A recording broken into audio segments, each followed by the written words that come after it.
parle énormément de ce que l'on gagne quand on change.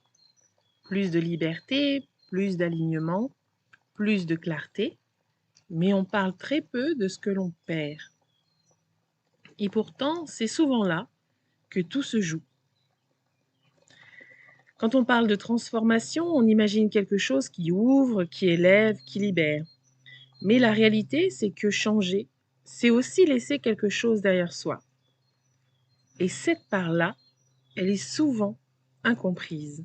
Et cet épisode, tu vas te rendre compte que c'est pas une question de volonté.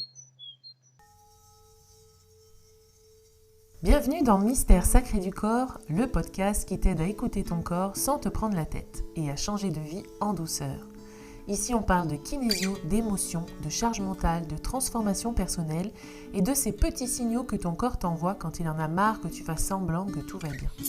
Je suis Julie, kinésiologue, maman, entrepreneur et grande exploratrice du lien entre le corps, l'énergie et la vraie vie. Si tu ressens l'envie de ralentir, de te réaligner ou de créer une vie plus juste pour toi, sans tout envoyer valser du jour au lendemain, alors tu es exactement au bon endroit. Installe-toi confortablement, respire un coup et laisse ton corps te parler.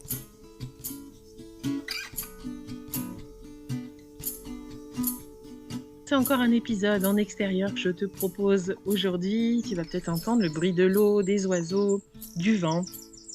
Et je t'avoue que c'est un super spot pour faire un podcast.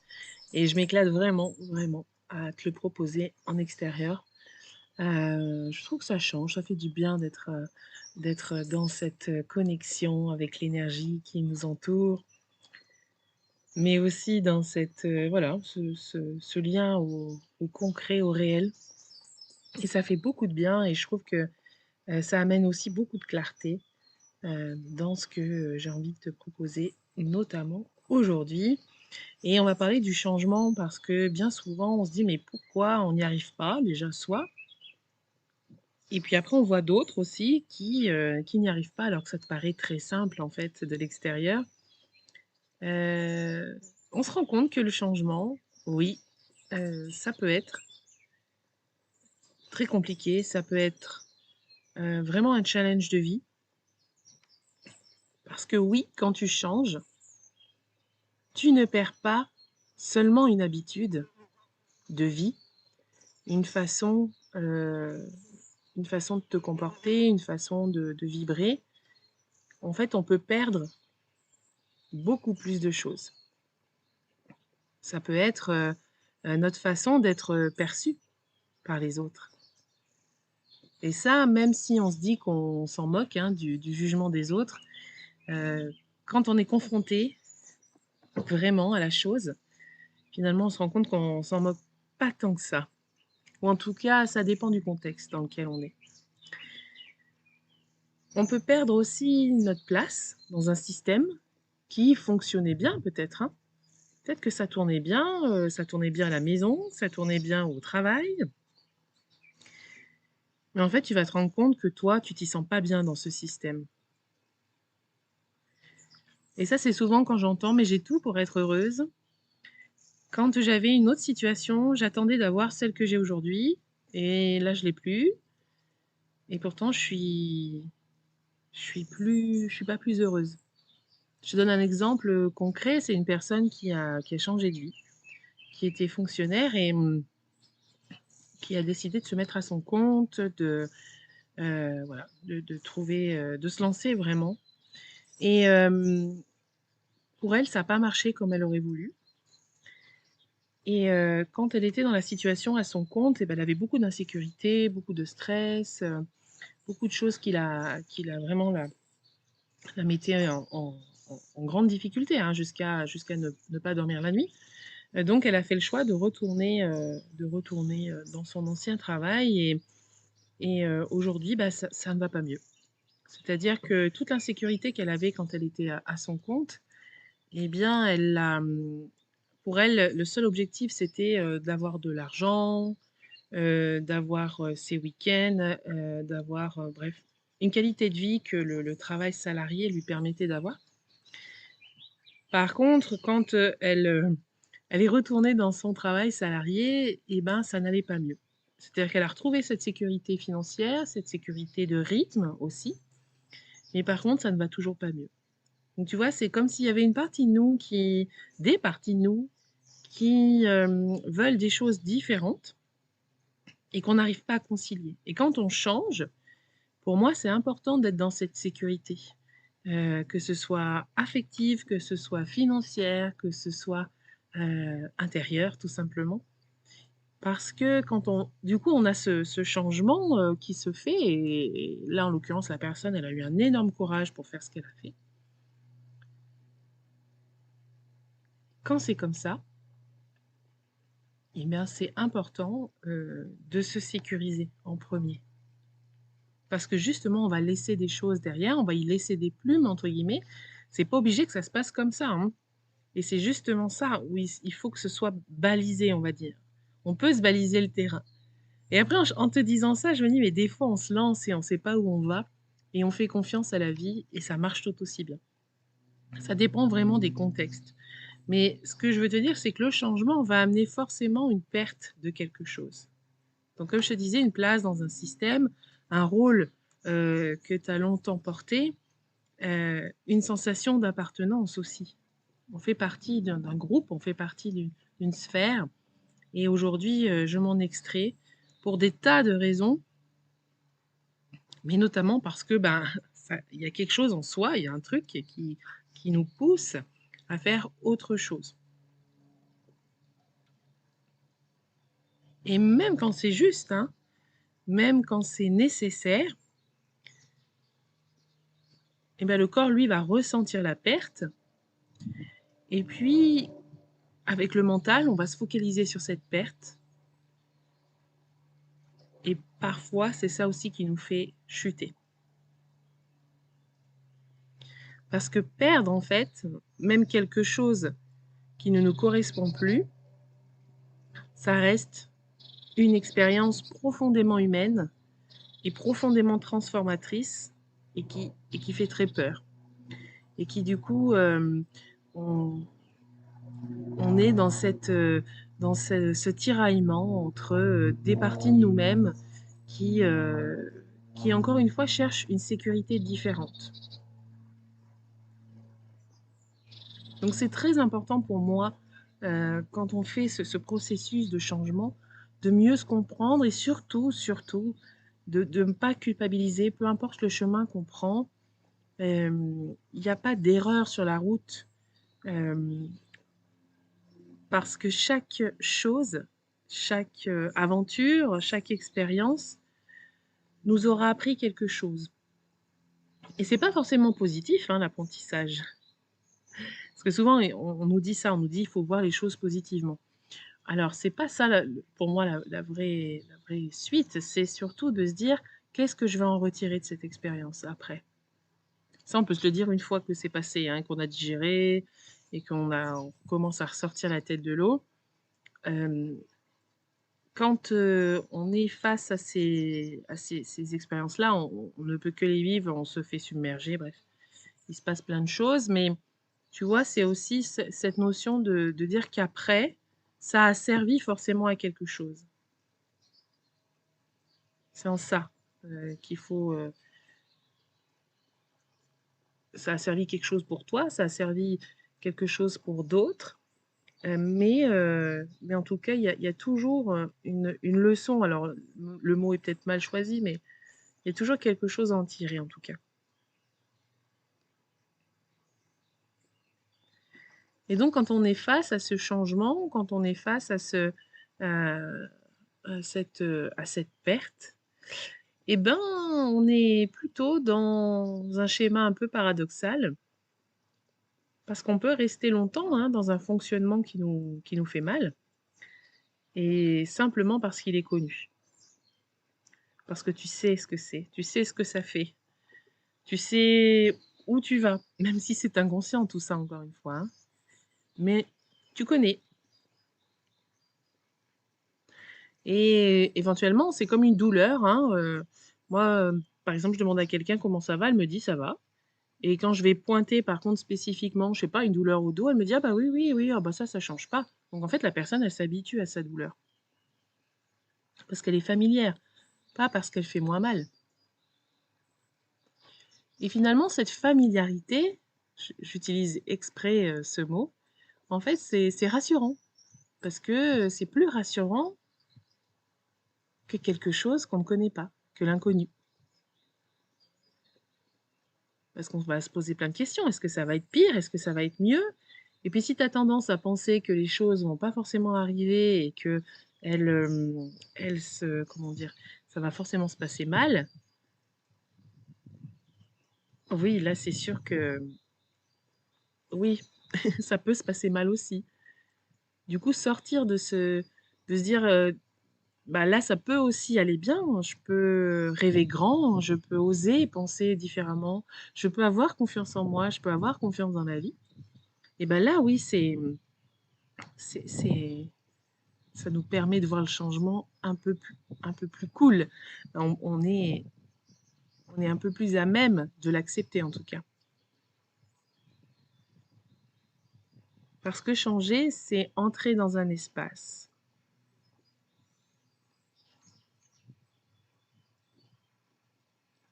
Et c'est entrer dans un espace qui va peut-être nous montrer qu'on est différente de la personne qu'on pensait être il y a quelque temps encore.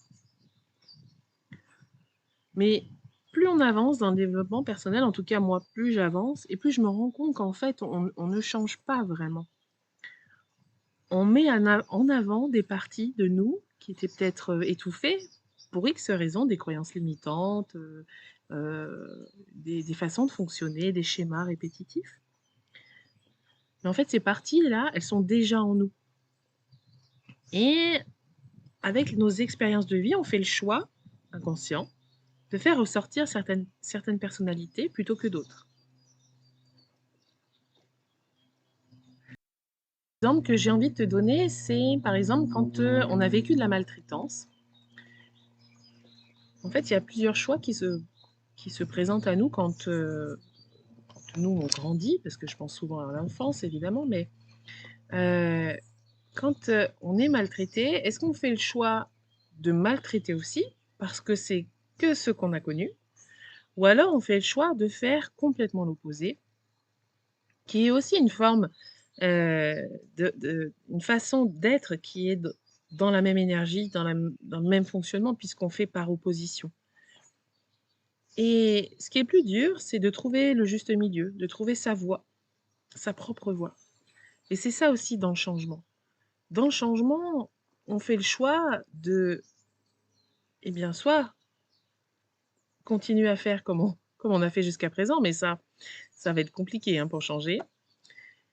Soit on fait l'opposé de ce qu'on était. Et peut-être que c'est trop en dissonance. Et du coup, au milieu, c'est trouver sa voie, trouver comment faire. Et c'est ça qui est le plus difficile. Maltraitance parce que ça, la façon dont on se traite aussi, on peut être maltraitant envers soi-même, évidemment, sans le vouloir. Mais c'est quel schéma on va reproduire? Est-ce que c'est un schéma qui me convient? Est-ce que c'est un schéma qui me déplaît? Et après, est-ce que j'applique sur moi-même la maltraitance que j'ai pu avoir? Donc c'est ça qui est hyper, en tout cas moi je trouve hyper intéressant dans un processus d'évolution quand tu veux avancer. Donc il y a toujours un moment dans notre vie, même si parfois on s'en rend même pas compte, euh, où ça se termine, où quelque chose se termine. Ça peut être un cycle de vie, hein, si on parle un peu en termes de développement personnel, mais ça peut être aussi, voilà, il y a même des pauses dans les relations, il y a des choses qui se terminent, il y a des choses qui recommencent. Et, et ça fait pour moi en tout cas partie de ce cycle de la vie. Et on n'est pas fait en tout cas pour rester figé. Ça, c'est une chose où je suis persuadée, convaincue, que on n'est pas fait pour rester les mêmes en tout cas. Et donc, quand on va être dans ce processus de changement, on va dire au revoir enfin, tu vas dire au revoir à ton ancien toi, à une ancienne façon de fonctionner, à une vision du monde aussi qui peut changer, hein. Et à ce moment-là, ça peut ressembler à un deuil. Alors pas un deuil, hein, spectaculaire, hein, mais plutôt à un deuil silencieux. Et ce deuil que personne ne voit finalement, tu vas le ressentir quand même à l'intérieur, encore une fois, même si c'est inconscient. Donc ça peut aussi créer des freins.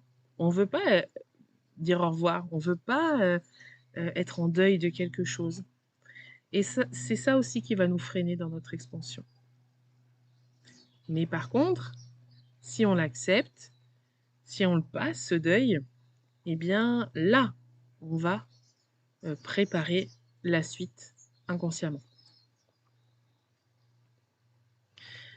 Parce que c'est vrai qu'on vit dans un monde qui célèbre les résultats. On parle du changement, mais pas de ce que ça demande en fait intérieurement. Ça demande beaucoup et on a l'impression que c'est facile. Alors encore une fois, ça dépend du contexte, ça dépend des personnes. Peut-être qu'il y a certains changements pour toi qui sont faciles et puis pour d'autres, ça leur poserait problème. Et inversement, évidemment. Donc dans ce monde-là, on valorise l'arrivée, on valorise l'ego évidemment, hein, on valorise le but final. Tu as réussi parce que tu as ça, tu as réussi parce que tu es comme ça. Mais en fait, on valorise pas la traversée. Tout le chemin qu'on a parcouru pour arriver là où on est aujourd'hui, ça, personne l'a vu. Donc tu vois peut-être des gens qui réussissent vachement, tu vois peut-être des gens qui sont dans cette, oui, dans cette victoire, dans une posture éveillée, une posture victorieuse, mais en fait, on ne sait pas depuis combien de temps ils essayent, on ne sait pas ce qu'ils ont dû traverser pour en arriver là. Alors c'est sûr que quand du coup le moment de vide arrive, on est dans ce deuil, on peut penser que ça bloque, qu'on bloque quelque chose, qu'on régresse, qu'on s'est trompé. Alors qu'on est en réalité en train de laisser l'ancien partir pour faire place au nouveau. Et ça, encore une fois, ça c'est un process qui pour moi est très parlant. C'est qu'il faut faire de la place, il faut faire de l'espace pour que la nouveauté, pour ce qu'on souhaite, qui est différent de ce qu'on a aujourd'hui, puisse arriver. Si on ne fait pas d'espace en nous, si on ne fait pas d'espace autour de nous, eh bien, je vois pas comment ça peut s'empiler. Comment ça peut se rajouter sur ce qu'on peut justement avoir. Et puis parfois, on ne se rend même pas compte de tout ce qu'on a. Souvent, quand on est dans ce développement personnel, on fait des projections. On nous dit, ben, visualise ce que tu veux. Euh, oui, pense-y très fort, vois-le, répète-le le matin, le soir. Donc ça, c'est vrai, ça marche. Mais il y a un petit quelque chose qu'on oublie, je pense, au passage, c'est d'être dans cette gratitude aussi de tout ce qu'on a. Souvent, on veut toujours plus, mais on ne se rend pas compte qu'on a déjà beaucoup. C'est pas se dire j'ai beaucoup parce que les autres ont moins. C'est pas ça, on se compare pas. Et souvent, il y a des personnes qui sont mal dans leur peau et qui me disent oui, mais comparé à d'autres, moi, mon truc intérieur, c'est rien. Euh, ça, voilà, il y en a qui crèvent de faim, il y en a. Voilà, oui, oui, oui. Dans la matière, on est d'accord qu'il y a des choses qui sont, on va dire, plus importantes, entre guillemets, que d'autres. Mais ton mal-être au quotidien, je ne vois pas à quoi ça sert de le minimiser en se comparant à d'autres qui vivent des situations complètement différentes de ce que tu vis toi. On n'est pas dans le même contexte. Mais ça ne veut pas dire que tu dois supporter ton mal-être parce qu'il y en a d'autres qui souffrent plus. Ce que ça veut dire surtout, c'est que toi, tu as peut-être plus de moyens pour t'en sortir. Tu as accès à des choses que peut-être les personnes qui souffrent autrement n'ont pas. Et puis quand bien même, quand on est dans ces phases où on est moins bien à l'intérieur, on a plus de confort que des personnes qui sont dans la pauvreté. Et finalement, on n'est pas mieux.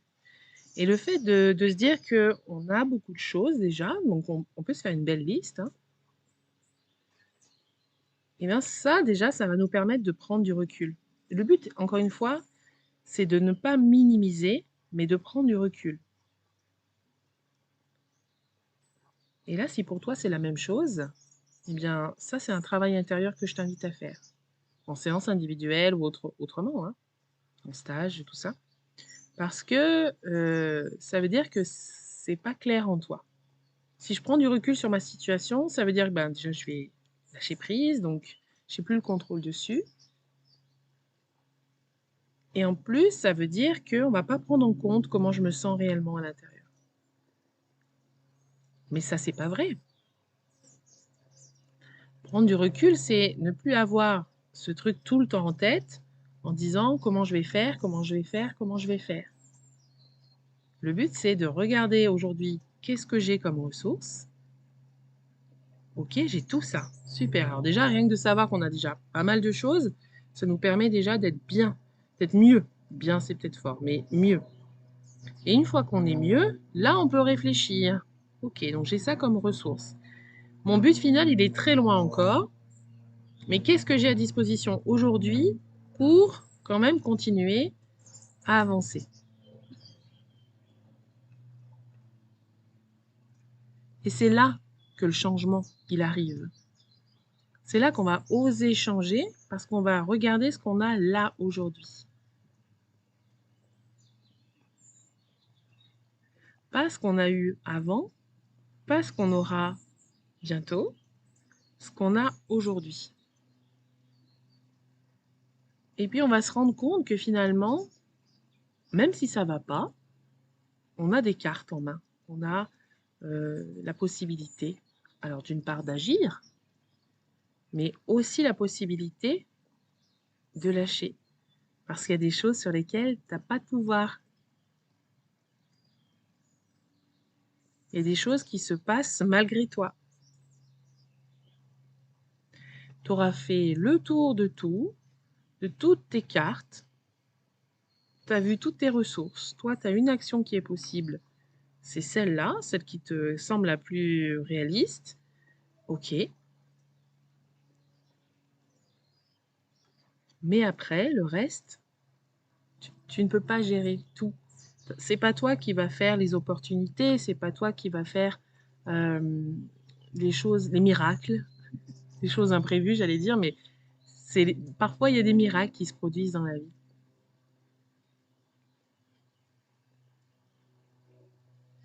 Mais ça, c'est pas moi, c'est pas toi qui va le faire. Par contre, ta capacité de réception, là oui, là tu vas pouvoir accueillir le changement. Alors c'est vrai que parfois ça va très vite, hein. Là, je parle des personnes, jusqu'à présent, j'ai parlé des personnes qui sentaient qu'il y avait quelque chose qui les obligeait à changer, qui avaient du mal, qui avaient du mal à lâcher, qui avaient du mal à se lancer. Mais c'est vrai que je pense aussi aux personnes pour qui ça va très vite. Et qu'elles, en même temps, elles n'ont pas le temps de s'adapter à chaque changement,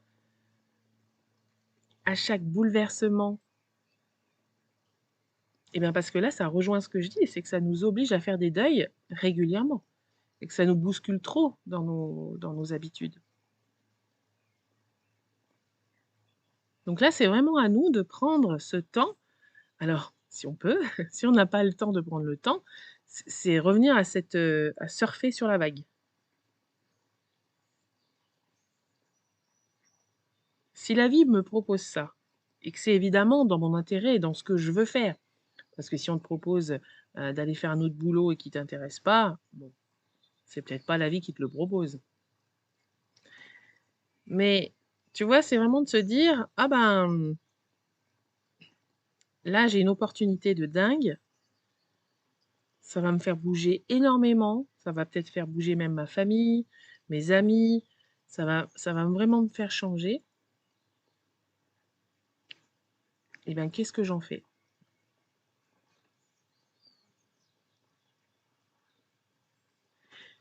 Et je te le dis honnêtement, il y en a qui changeront pas.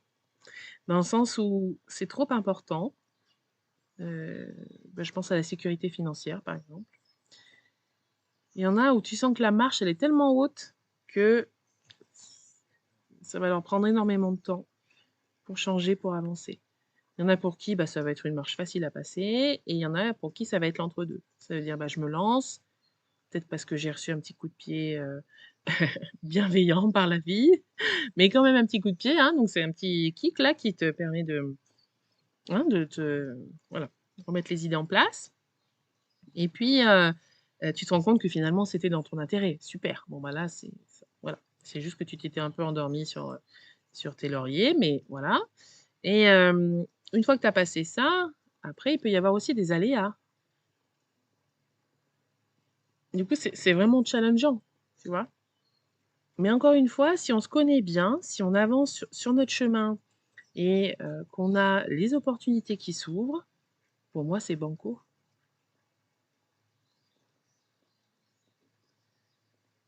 Et je valorise souvent aussi, je parle du travail personnel, mais le mot travail me dérange un peu, mais je dis aussi que en se connaissant mieux, donc en travaillant sur soi, en faisant des séances, encore une fois, individuelles, des séances de groupe, des stages, des formations, ça nous permet aussi de mieux nous connaître et de savoir où sont nos peurs, où sont nos écueils, et puis aussi de savoir ce qu'on vaut. C'est pour ça que c'est important aussi ce travail sur soi. C'est parce que euh, on, on pourrait tout avoir si on était méga open à tout. Si on se laissait vraiment porter par la vie, je pense qu'on aurait accès à des choses bien plus grandes que ce qu'on pourrait imaginer. Et parfois, il y a des gens qui rêvent très grand, mais par contre, quand ils sont confrontés à ça, à ce rêve très grand, oh, c'est trop pour moi. Non, c'est trop, j'y arriverai pas, j'y arriverai pas. Là aussi, c'est une forme de manque de lâcher prise. Si la vie, elle te présente des trucs énormes, pourquoi le refuser? Pourquoi t'empêcher ce changement? Pourquoi t'empêcher de changer? Si tu as les opportunités qui se présentent devant toi. Et bien là aussi, c'est la peur de plus se reconnaître, c'est la peur de se dire que tu vas pas y arriver, c'est peut-être un problème de légitimité, de manque de confiance en soi, évidemment. Mais c'est aussi, pour moi, ça sert à ça aussi, le développement personnel. C'est pas que de pointer sur ce qui ne va pas, c'est aussi se rendre compte de tout ce qu'on est, tout ce qu'on a comme ressources. Et je reviens à mon propos juste avant, où en fait, on est plein de ressources. On a vécu et survécu à plein de trucs. Donc pour moi, c'est vraiment important d'aller dans ce sens-là, dans cette valorisation. Et de se dire qu'il y a plein de fois où tu as changé et que ça s'est bien passé et peut-être que même tu t'en es même pas aperçu. Donc offre-toi cette possibilité aussi, hein, de le faire pour toi. Alors si tu es dans un moment où ça bouge, où il y a quelque chose qui se termine, ou peut-être encore que tu sens que c'est un peu le flottement là dans ta vie, ben peut-être qu'en fait tu bloques pas, tu n'es peut-être pas en train de bloquer, tu es juste en train de traverser un truc. Donc là, lâche prise, laisse faire. Tu peux plus rien y faire. Toi, tu as déjà fait ce qu'il fallait avant, maintenant tu peux plus rien y faire. Et donc la question que je te laisse, avec laquelle je te laisse aujourd'hui, c'est celle-ci. Qu'est-ce que tu es en train de laisser partir en toi, dans ta vie?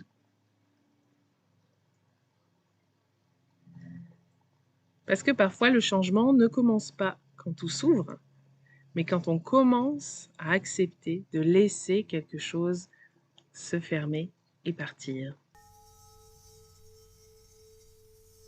Si cet épisode t'a parlé, prends un instant pour sentir ce que ton corps en retient. Pas besoin de tout comprendre ni de tout changer aujourd'hui. Parfois, une simple prise de conscience, un frisson ou une respiration plus profonde, c'est déjà un pas énorme. Rappelle-toi, ton corps ne te freine jamais, il te guide. Et le changement de vie ne commence pas par une décision radicale, mais par une écoute plus honnête de ce qui se passe à l'intérieur.